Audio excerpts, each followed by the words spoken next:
menyampaikan tentang kesehatan pencernaan dan gangguan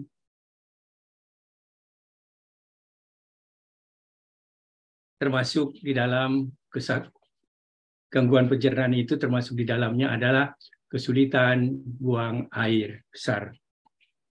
Bapak Ibu sekalian, tentu kita sudah memahami bersama bagaimana fungsi dari sistem pencernaan ini, apa saja gangguannya, termasuk di dalamnya adalah kesulitan buang air besar, BAB, tata laksananya, seperti apa yang selama ini telah dilakukan, dan bagaimana cara sederhana memelihara organ pencernaan ini.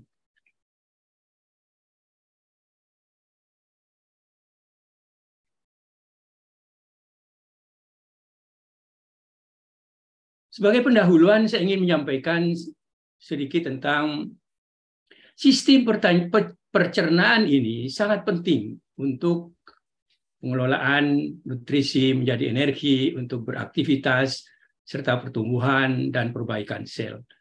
Kita sudah pelajari lama di waktu kita kuliah, baik itu anatomi fisiologi ataupun farmakologi. Nah, ternyata sekitar 70% lebih sistem kekebalan tubuh berpusat pada saluran pencernaan. Jadi, apabila saluran pencernaan kita kurang baik, maka tentu akan mempengaruhi imunitas kita. Gangguan terhadap fungsi pencernaan ini berpengaruh terhadap kualitas hidup dan tingkat pemanfaatan pada layanan kesehatan yang diberikan untuk mereka-mereka yang merasa sistem pencernaannya ini ada gangguan tertentu. Bapak Ibu sekalian yang saya hormati, tentu kita sudah hafal tentang hal ini, bagaimana sistem pencernaan itu, yang penting di dalamnya itu ada usus besar, lalu kemudian ada usus halus, lalu kemudian ada rektum, dan di bawah itu adalah anus. Nah, pencernaan yang baik dimulai dari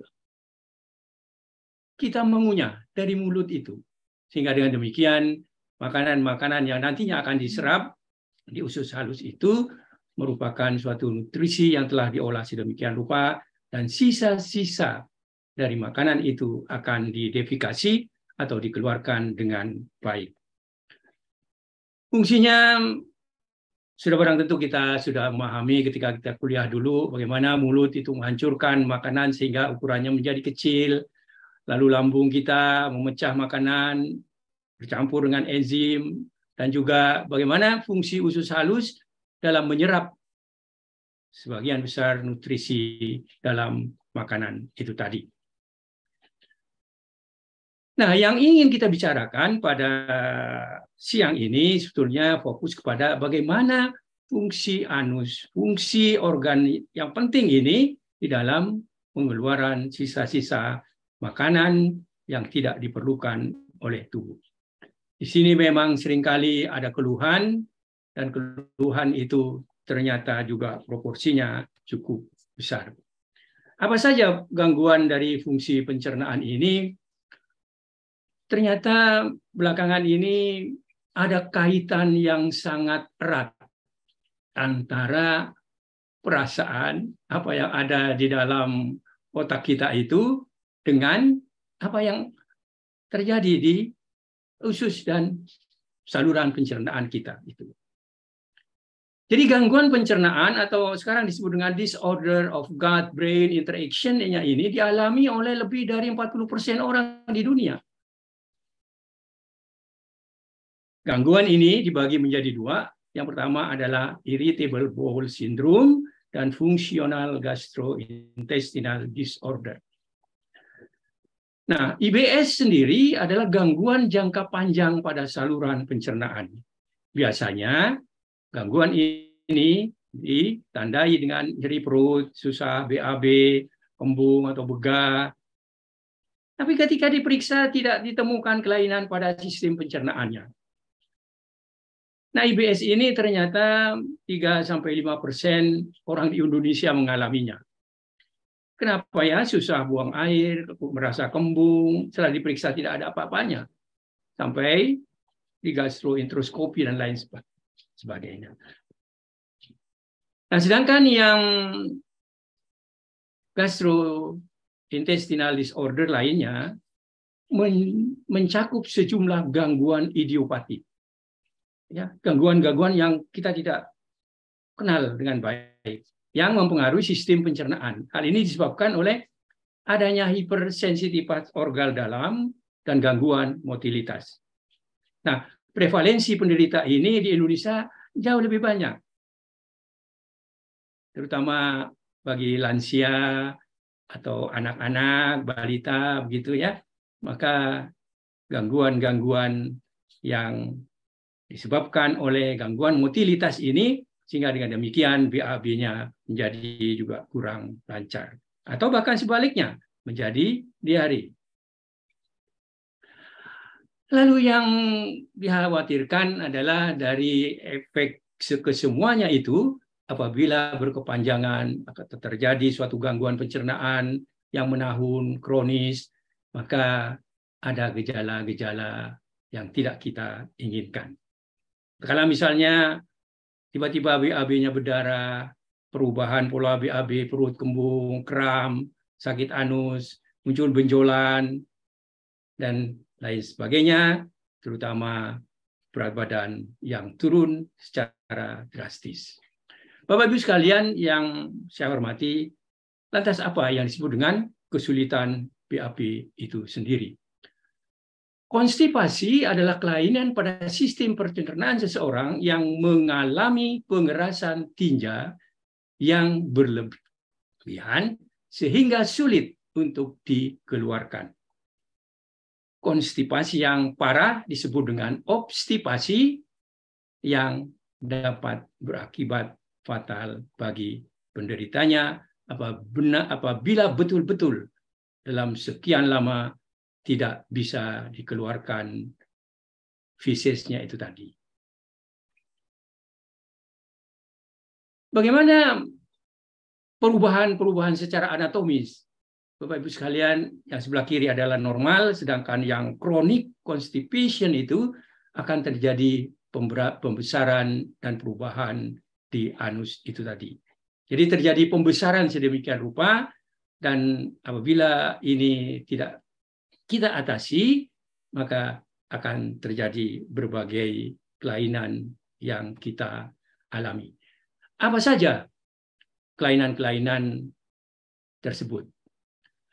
Seperti yang saya sampaikan tadi, bahwa konstipasi merupakan persepsi gangguan buang air besar, berkurangnya frekuensi defekasi, sensasi tidak puas atau tidak lampiasnya buang air besar, terdapat rasa sakit, perlu ekstra mengejan akibat feses yang keras.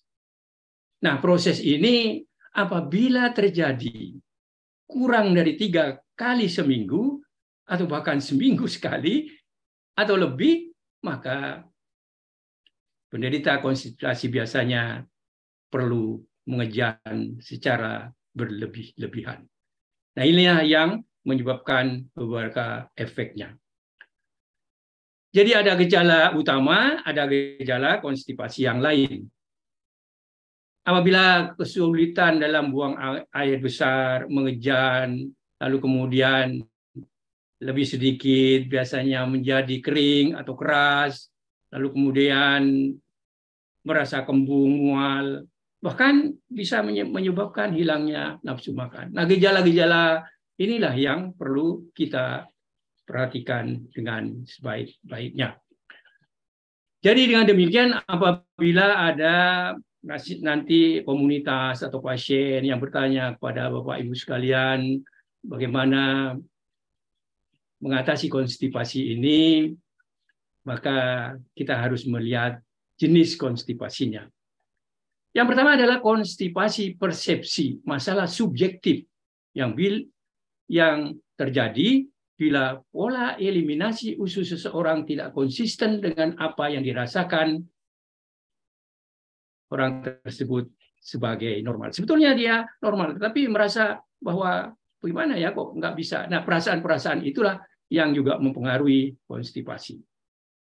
Lalu tadi sudah saya sampaikan ada konstipasi idiopatik. Terjadi apabila tidak didapatkan penyakit organik yang menimbulkan konstipasi. Ya, sehingga dengan demikian mudah-mudahan nanti kita bisa membedakan antara keduanya ini tadi. Lalu ada yang disebut dengan konstipasi primer, terdiri dari konstipasi dengan transit normal, akan tetapi terjadi suatu disfungsi. Nah, yang sekunder adalah merupakan konstipasi yang disebabkan oleh penyakit lain, penyakit metabolik, psikologis, lalu kemudian abnormalitas di dalam struktur organ anus misalnya, penyakit juga kehamilan, neurologis juga bisa, sehingga dengan demikian penggunaan laksan yang seringkali digunakan menjadi tidak mempan lagi atau ketergantungan terhadap laksansia itu tadi. Apa saja faktor penyebabnya? Gangguan fungsi, misalnya kelemahan otot abdomen. Apabila ini ditengarai, maka kita bisa melakukan suatu informasi apakah seseorang kurang aktivitas fisiknya, kebiasaan defekasinya tidak teratur, atau kita berada di dalam suatu lingkungan yang baru misalnya. Kita pergi ke daerah, lalu kemudian lingkungannya kurang enak pada waktu kita BAB misalnya, sehingga enggan dan lain sebagainya. Lalu kemudian ada psikologis, depresi, stres emosional dan mental. Ya, ada konfusi mental. Nah, obat-obatan sudah barang tentu, misalnya kita menggunakan antasida, antidepresan, antikolinergik, antipsikot, antihipertensi, ya, dan juga beberapa suplemen. Nah, ini juga perlu kita memberikan penjelasan apabila ada seseorang bertanya pada kita tentang konstipasinya itu.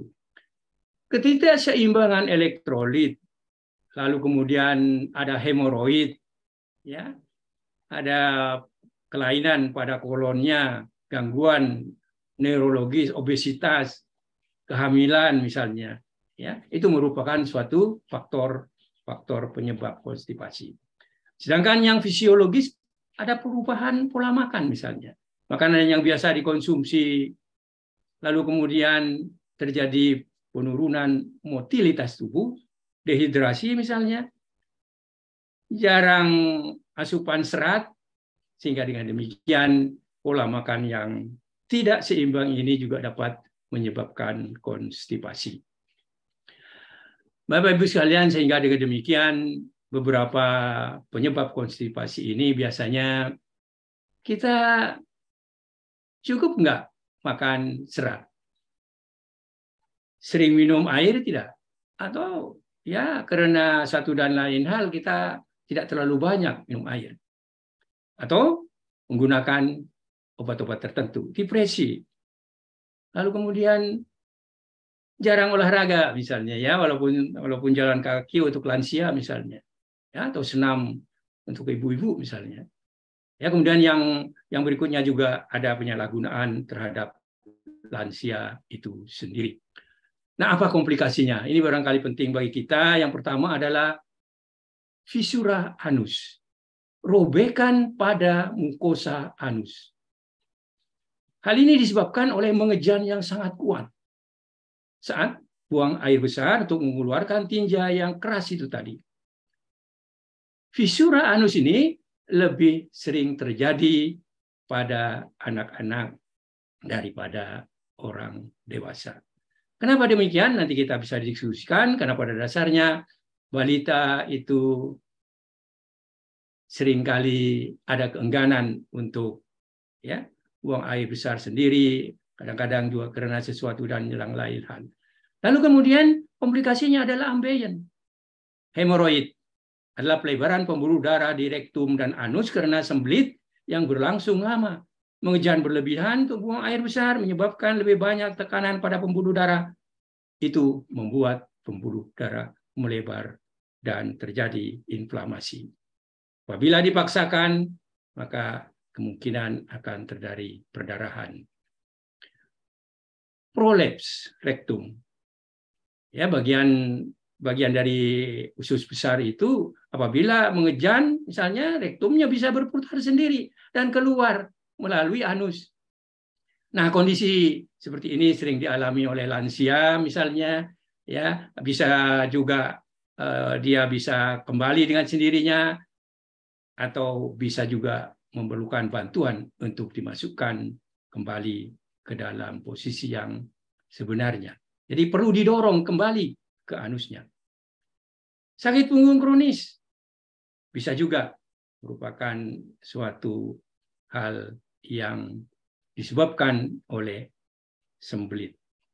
Nah, efek samping ini, sakit punggung kronis ini ternyata ditemukan sangat frekuensinya tinggi pada belakangan ini dari berbagai penelitian yang telah dilakukan. Lalu kemudian adalah penyakit, salah satu komplikasi dari sembelit yang berlangsung lama adalah divertikulosis. Ini terjadi karena peningkatan tekanan di usus besar yang disebabkan oleh sembelit yang kronis itu tadi. Tekanan yang meningkat ini menyebabkan kerusakan kecil pada dinding otot usus besar. Ya. Kantung ini terinfeksi dan menyebabkan divertikulitis. Ini adalah kondisi serius sebetulnya, membutuhkan perawatan yang segera. Apalagi jika muncul misalnya ada gejala demam, sakit perut, darah di tinja, maka sebaiknya segera memeriksakan diri ke dokter. Bapak Ibu sekalian, bagaimana sebetulnya tata laksana konstipasi ini? Yang pertama adalah terapi non-farmakologis, yaitu modifikasi gaya hidup kita. Kita perlu melakukan edukasi terhadap pasien misalnya, terhadap orang-orang di sekitar kita, terhadap komunitas kita. Kalau kita punya komunitas di mana kita berada di komplek misalnya, kita bisa mengedukasi mengenai konstipasi ini. Meningkatkan konsumsi makanan berserat misalnya. Menganjurkan minum air yang banyak misalnya. Juga mengkonsumsi probiotik, meningkatkan aktivitas fisik. Yang sulit adalah mengatur kebiasaan defekasi ini. Ada orang yang setiap hari lancar BAB-nya, tapi ada orang yang 3 kali sehari. Sesuai dengan kebiasaan kita. Yang penting adalah bahwa kebiasaan ini hendaknya diatur, jangan kurang dari 3 kali seminggu. Hindari mengejan, dan sedapat mungkin berlatih bagaimana membiasakan buang air besar setiap hari. Menghindari obat-obatan yang dapat menyebabkan konstipasi sedapat mungkin. Lalu ada terapi farmakologis, laksatif misalnya.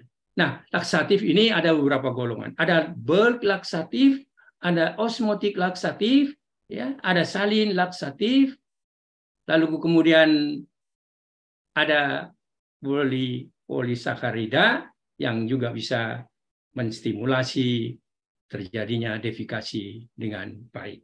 Ya, bentuknya bisa oral, bisa juga bentuknya adalah suppositoria atau enema. Ya. Bapak Ibu sekalian yang saya hormati, bagaimana cara menjaga sistem pencernaan kita akan tetap sehat? Sebagaimana penjelasan yang di awal tadi,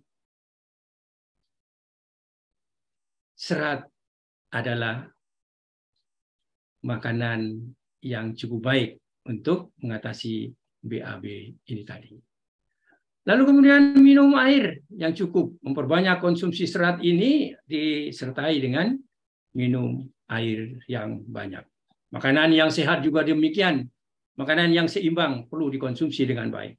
Mengkonsumsi probiotik, dapat juga melancarkan pencernaan, memelihara jam makan dan porsi makan. Rutin berolahraga, berhati-hati dalam mengkonsumsi obat, dan meninggalkan kebiasaan buruk. Katakanlah misalnya merokok, minum minuman alkohol, ya, jarang bergerak dan lain sebagainya. Nah, bagaimana saya ingin menyinggung sedikit peran bahan alam dalam membantu mengatasi konstipasi ini. So, saya yakin nanti pembicara narasumber yang kedua akan menjelaskan lebih detail mengenai peran bahan alam ini tadi. Bapak Ibu sekalian yang saya hormati, kalau kita telusuri, kita search berbagai penelitian, banyak sekali penelitian yang telah dilakukan untuk mendukung penggunaan bahan alam ini guna membantu mengatasi kesehatan pencernaan dan kesulitan BAB. Beberapa di antaranya adalah laksatif alami ini, peppermint, biji rami, minyak zaitun, ya, prune, sayuran, probiotik, ada apel, ada orang yang cocok pepaya, ada yang cocok pisang, ada jahe, dan juga ada aloe vera, ya, yang banyak sekali digunakan sebagai laksatif ini tadi. Ya, sehingga dengan demikian beberapa buah sayuran yang mengandung serat tinggi ini dan juga merupakan suatu bulk laksatif, misalnya pepaya atau pisang, membuat feses itu menjadi lebih lunak, lebih banyak, dan kemudian lebih mudah untuk dikeluarkan, dan kita memiliki keinginan untuk defekasi itu tadi. Sebagai penutup, Bapak Ibu sekalian yang saya hormati, yang pertama adalah kesehatan pencernaan merupakan faktor utama dalam memelihara kualitas hidup dan kesehatan seseorang. Jadi kualitas hidup ini dimulai dari perut kita sebetulnya. Kalau pencernaan kita sehat, maka insya Allah kita akan hidup sehat. Kualitas hidup kita akan baik. Pada sebagian besar kasus, konstipasi akut dapat disembuh dengan sendirinya tanpa pengobatan dan risiko kesehatan yang serius. Ya, jadi penanggulangan konstipasi yang kronis, kalau konstipasinya kronis, memerlukan perubahan hidup seperti yang tadi telah kita bicarakan tadi. Bagaimana stres dikelola dengan baik, mengkonsumsi makanan yang berserat tinggi, sering melakukan olahraga secara teratur, minum air yang cukup, dan lain sebagainya. Yang kedua adalah laksatif dapat mengatasi sebagian besar kasus konstipasi, akan tetapi apabila ini terlalu sering dilakukan, terlalu sering dikonsumsi, dan setiap kali kita merasa kesulitan BAB menggunakan laksatif, maka bisa juga menimbulkan efek yang tidak kita inginkan. Oleh sebab itu, salah satu alternatifnya adalah dengan menggunakan pencahar alami dari bahan alam tadi, minum air yang banyak, perbanyak konsumsi serat, berolahraga, dan bagaimana mengelola stres agar supaya kita bisa buang air besar setiap hari dan secara teratur. Namun demikian, apabila terjadi konstipasi yang kronis, konstipasi yang berkepanjangan, maka hendaknya kita menganjurkan untuk menghubungi profesional kesehatan yang ahli di dalam mengatasi konstipasi ini tadi. Itulah yang dapat saya sampaikan. Terima kasih atas perhatiannya. Mohon maaf apabila ada kekurangan. Semoga bermanfaat. Wabillahi taufiq wal hidayah. Wassalamualaikum